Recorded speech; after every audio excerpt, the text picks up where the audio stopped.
Hi friends, આજે આપણે વડોદરાનું special અને ફેમસ સેવસર બનાવતા શીખીશું.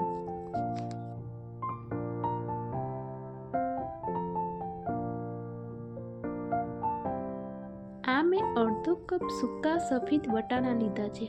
હવે તેને ધોઈને ગરમ પાણીમાં 4-5 કલાક સુધી પલાળી દઈશું.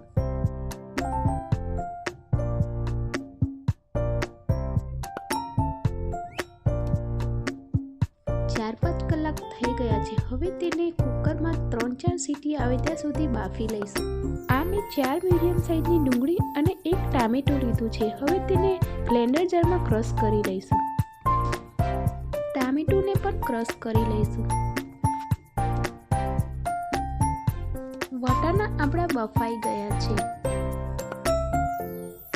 હવે નોનસ્ટિક પેનમાં 2 મોટી ચમચી જેટલું તેલ લઈશું અને તેમાં ક્રશ કરેલી ડુંગળી એડ કરી દઈશું અને ગોલ્ડન બ્રાઉન થાય ત્યાં સુધી શેકી લઈશું.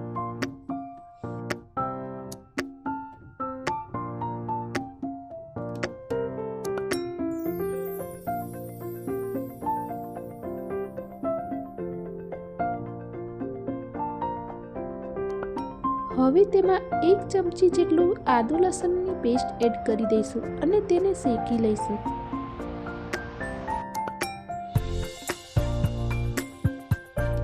હવે તેમાં ટામેટાની ગ્રેવી પણ એડ કરી દઈશું.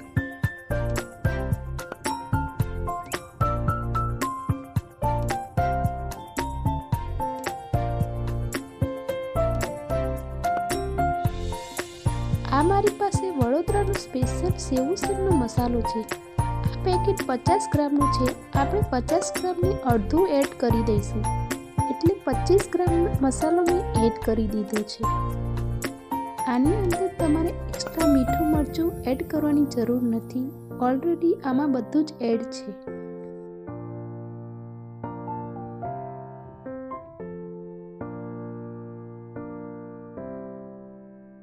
હવે તેમાં થોડું પાણી એડ કરીને મસાલાને શેકી લઈશું.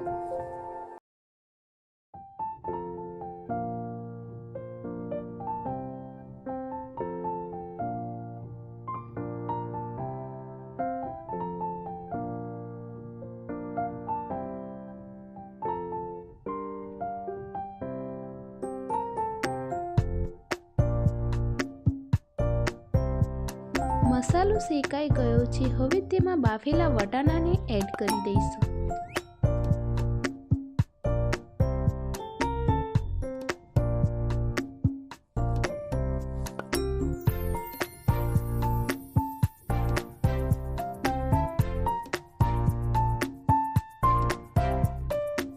હવે તેમાં 4-5 કપ જેટલા પાણી એડ કરી દઈશું અને 5-10 મિનિટ સુધી ઉકળવા દઈશું.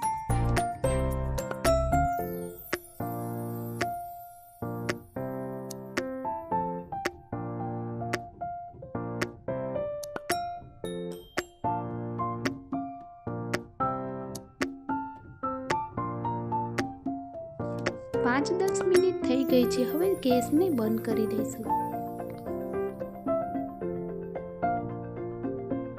હવે તેમાં લીલા ધાણા એડ કરી દઈશું.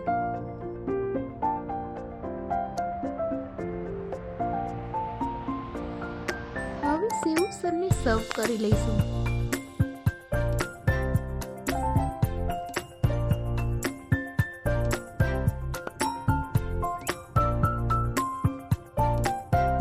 હવે તેમાં સેવ એડ કરી દઈશું અને ડુંગળી અને લીલા ધાણાથી ગાર્નિશ કરી લઈશું.